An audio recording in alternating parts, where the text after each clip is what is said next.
जय श्री महादेव। प्रिय भक्तों, आज एक ही पल में भगवान शिव आपकी किस्मत बदल देंगे और आज का यह शिव मंत्र सुनने के बाद आप बहुत धनवान बनने वाले हैं, क्योंकि भक्तों, शास्त्र और वेदों में इस शिव मंत्र की बहुत मान्यता बताई गई है।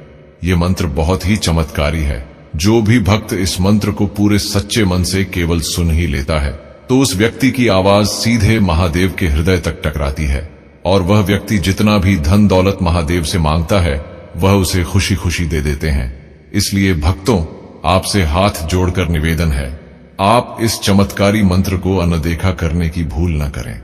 आप सिर्फ 21 बार अपने फोन पर इस मंत्र को सुन लीजिए। फिर इस मंत्र की ध्वनि से आपके घर में गुप्त धन दौलत का आगमन शुरू हो जाएगा और आप अपने इलाके में सबसे धनवान व्यक्ति बन जाएंगे तथा आपकी हर एक इच्छा पूरी हो जाएगी। तो देरी न करें। प्रिय भक्तों, चलिए मंत्र को शुरू करते हैं। ओम नमो शंकराय अनन्य रूपाय महेश्वरम गौरीकेशाय त्रिनेत्रहराय धनं देहि च नमस्कृतम्। ओम नमो शंकराय अनन्य रूपाय महेश्वरम गौरीकेशाय त्रिनेत्रहराय धनं देहि च नमस्कृतम्।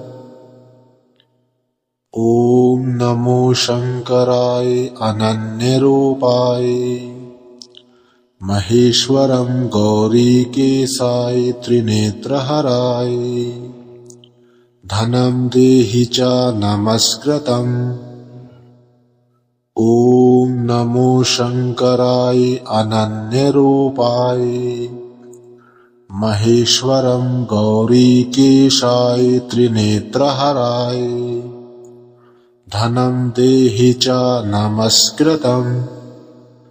ओम नमो शंकराय अनन्य रूपाय महेश्वरं गौरीकेशाय त्रिनेत्रहराय धनं देहि च नमस्कृतम्। ओम नमो शंकराय अनन्य रूपाय महेश्वरं गौरीकेशाय त्रिनेत्रहराय धनं देहि च नमस्कृतम्। ओम नमो शंकराय अनन्य रूपाय महेश्वरं गौरीकेशाय त्रिनेत्रहराय धनं देहि च नमस्कृतम्।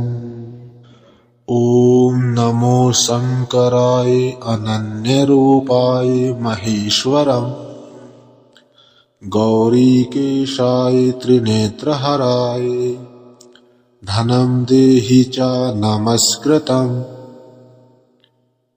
ओम नमो शंकराय अनन्य रूपाय महेश्वरं गौरीकेशाय त्रिनेत्रहराय धनं देहि च नमस्कृतम्। ओम नमो शंकराय अनन्य रूपाय महेश्वरं गौरीकेशाय त्रिनेत्रहराय धनं देहि च नमस्कृतम्। ओम नमो शंकराय अनन्य रूपाय महेश्वरं गौरीकेशाय त्रिनेत्रहराय धनं देहि च नमस्कृतम्। ओम नमो शंकराय अनन्य रूपाय महेश्वरं गौरीकेशाय त्रिनेत्रहराय धनं देहि च नमस्कृतम्। ओम नमो शंकराय अनन्य रूपाय महेश्वरं गौरीकेशाय त्रिनेत्रहराय धनं देहि च नमस्कृतम्। ओम नमो शंकराय अनन्य रूपाय महेश्वरं गौरीकेशाय त्रिनेत्रहराय धनं देहि च नमस्कृतम्। नमो शंकराय अनन्यरूपाय महेश्वरं गौरीकेशाय त्रिनेत्रहराय धनं देहि च नमस्कृतम् ॐ नमो शंकराय अनन्यरूपाय महेश्वरं गौरीकेशाय त्रिनेत्रहराय धनं देहि च नमस्कृतम् ॐ नमो शंकराय अनन्यरूपाय महेश्वरं गौरीकेशाय त्रिनेत्रहराय धनं देहि च नमस्कृतम् ॐ नमो शंकराय अनन्यरूपाय महेश्वरं गौरीकेशाय त्रिनेत्रहराय धनं देहि च नमस्कृतम् ॐ नमो शंकराय अनन्यरूपाय महेश्वरं गौरीकेशाय त्रिनेत्रहराय धनं देहि च नमस्कृतम् ॐ नमो शंकराय अनन्यरूपाय महेश्वरं गौरीकेशाय त्रिनेत्रहराय धनं देहि च नमस्कृतम् ॐ नमो शंकराय अनन्यरूपाय महेश्वरं गौरीकेशाय त्रिनेत्रहराय धनं देहि च नमस्कृतम्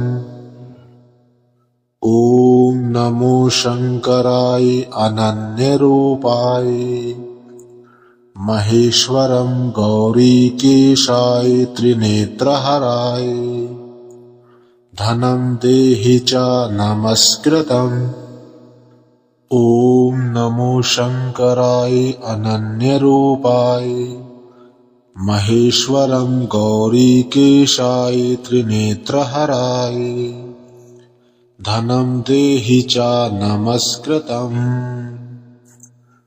ॐ नमो शंकराय अनन्यरूपाय महेश्वरं गौरीकेशाय त्रिनेत्रहराय धनं देहि च नमस्कृतम् ॐ नमो शंकराय अनन्यरूपाय महेश्वरं गौरीकेशाय त्रिनेत्रहराय धनं देहि च नमस्कृतम् ॐ नमो शंकराय अनन्यरूपाय महेश्वरं गौरीकेशाय त्रिनेत्रहराय धनं देहि च नमस्कृतम्